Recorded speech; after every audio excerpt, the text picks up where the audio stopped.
myself Pooja Gadvi, and today I'm here to guide you about your dream of studying in abroad. So let us speak about your education. So most of the લોકોને અત્યારે confusion હોય છે કે કઈ country choose કરવી, કયા courses choose કરવા અને ક્યાં કેટલું એક્સપેન્સ આવે છે. So let me just clear this things. So અત્યારના ટાઈમ પ્રમાણે જોઈએ તો લોકોને કેનેડા જવું છે, ઓસ્ટ્રેલિયા જવું છે, યુએસ જવું છે, યુકે જવું છે. જ્યારે યુરોપિયન કન્ટ્રીઝની વાત કરીએ તો લોકોને અત્યારે એનું નોલેજ જ નથી હોતું ઓલમોસ્ટ. સો યુરોપિયન કન્ટ્રીઝની વાત કરીએ તો nowadays European countries are very welcoming towards Indians. જેમાં ખાસ કરીને વાત કરીએ તો જર્મની છે, ફ્રાન્સ છે, આ બધી કન્ટ્રીમાં અત્યારે જો સ્ટુડન્ટ્સની વાત કરું તો બહુ સારી ઓપોર્ચ્યુનિટીઝ છે because they are looking for that. And અગર આપણે કમ્પેરિઝન કરીએ UK, US, Canada, Australia and ફ્રાન્સની, તો અગર અત્યારે કરન્સીની વાત કરીએ તો યુરોઝની તમને આઈડિયા છે જ દેટ ઇટ ઇઝ 89 રૂપીઝ પર યુરો, રાઈટ.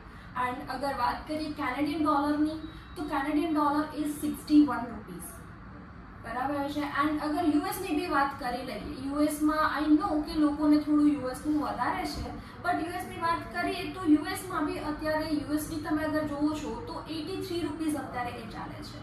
સો અગર એ કમ્પેરિઝનમાં આપણે વાત કરીએ તો બાકી બધી કન્ટ્રીઝમાં જે લિવિંગ એક્સપેન્સ છે એના કરતાં તમારે ફ્રાન્સમાં લિવિંગ એક્સપેન્સ બી ઓછો થાય છે કમ્પેર ટુ અધર કન્ટ્રીઝ. અને બીજા બેનિફિટ્સની વાત કરીએ તો અગર તમને આઈડિયા હશે કે શેંગન એરિયા જે છે, યુરોપનો જે શેંગન એરિયા છે એમાં મોર દેન 27 કન્ટ્રીઝ આવે છે, જેમાં પોલેન્ડ છે, બેલ્જિયમ છે, લક્ઝમબર્ગ છે, ઇટલી છે. આ બધી કન્ટ્રીઝ જે છે મોર દેન 27 કન્ટ્રીઝ છે કે જે તમારા માટે ઓપન થઈ જાય છે ઓન અરાઇવલ. અગર તમારી પાસે ફ્રાન્સના સ્ટુડન્ટ વિઝા હશે તો આ બધી કન્ટ્રીમાં તમે ઓન અરાઇવલ જઈ શકો છો. આના સિવાય કોર્સીસની વાત કરીએ તો અગર અંડર ગ્રેજ્યુએશન પ્રોગ્રામની વાત કરીએ તો 3 થી 4 વર્ષના કોર્સીસ હોય છે. અને જો આપણે વાત કરીએ પીજી કોર્સીસ મતલબ કે પોસ્ટ ગ્રેજ્યુએશનની, તો એ કેસમાં 1 થી 2 વર્ષના કોર્સીસ અવેલેબલ હોય છે.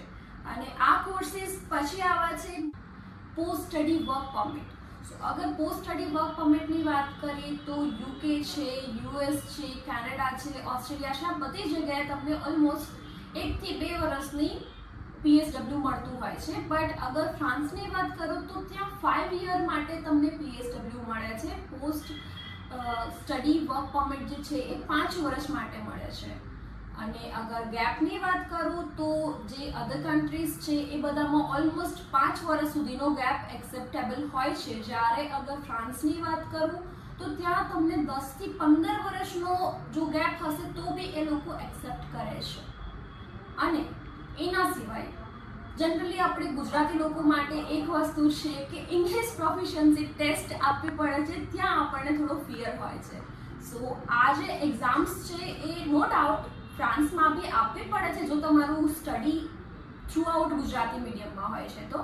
બટ એ કેસમાં અગર આપણે વાત કરીએ કે જો તમારું સ્ટડી ઇંગ્લિશમાં છે, સપોઝ તમે બીબીએ કર્યું છે, બીકોમ કર્યું છે કે પછી બીએ વિથ ઇંગ્લિશ કર્યું છે, તો આ બધાની પાછળ અગર તમે લાઈક ફ્રાન્સમાં ફાઇલ મૂકવા માંગતા હોય ને તો તમારે કોઈ બી એક્ઝામ આપવાની જરૂર નથી હોતી.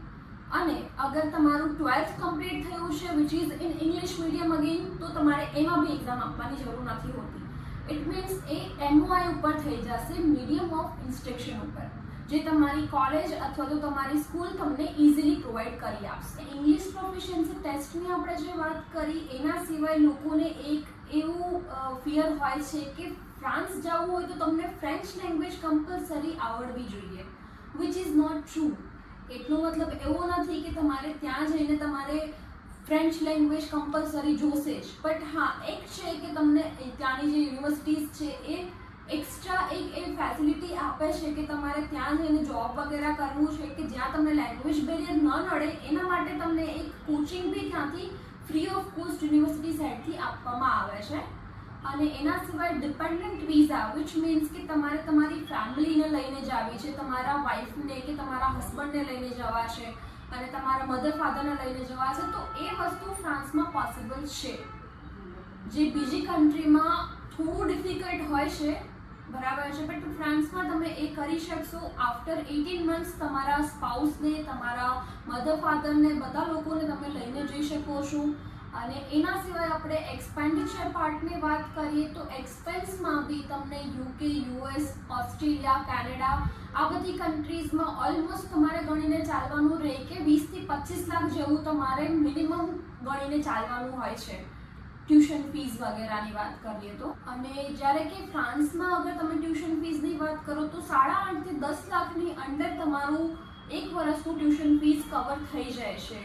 અધર દેન ધેટ અગર આપણે લિવિંગ એક્સપેન્સની વાત કરીએ તો ઓલમોસ્ટ અત્યારે તમારે 450 થી 500 યુરોઝની અંદર તમારું લિવિંગ એક્સપેન્સ, જેમાં ફૂડ, અકોમોડેશન આ બધું કવર થઈ જાય છે.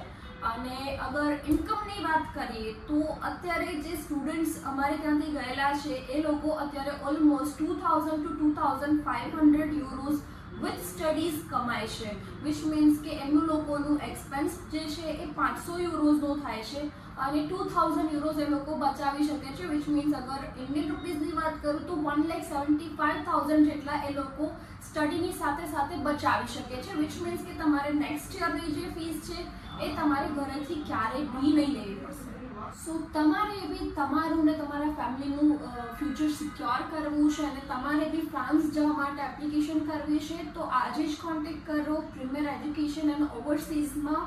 તમને કોન્ટેક્ટ ડિટેલ્સ છે એ સ્ક્રીન પર મળી જશે. અને લોકેશનની વાત કરીએ તો અમારી હેડ ઓફિસ રાજકોટમાં છે અને અમારી 2 બ્રાન્ચ છે, જેમાં એક જૂનાગઢમાં છે અને એક લંડનમાં છે. સો જ્યારે બી તમારે વિઝિટ કરવાનું થાય તો નીચે તમને ડિસ્ક્રિપ્શનમાં એડ્રેસીસ મળી જશે ત્રણેય બ્રાન્ચના. એન્ડ આના સિવાય કાંઈ બી ક્વેરીઝ હોય છે તો તમને નંબર આપ્યા છે એની ઉપર તમે કોન્ટેક્ટ કરી શકો છો. Thank you so much.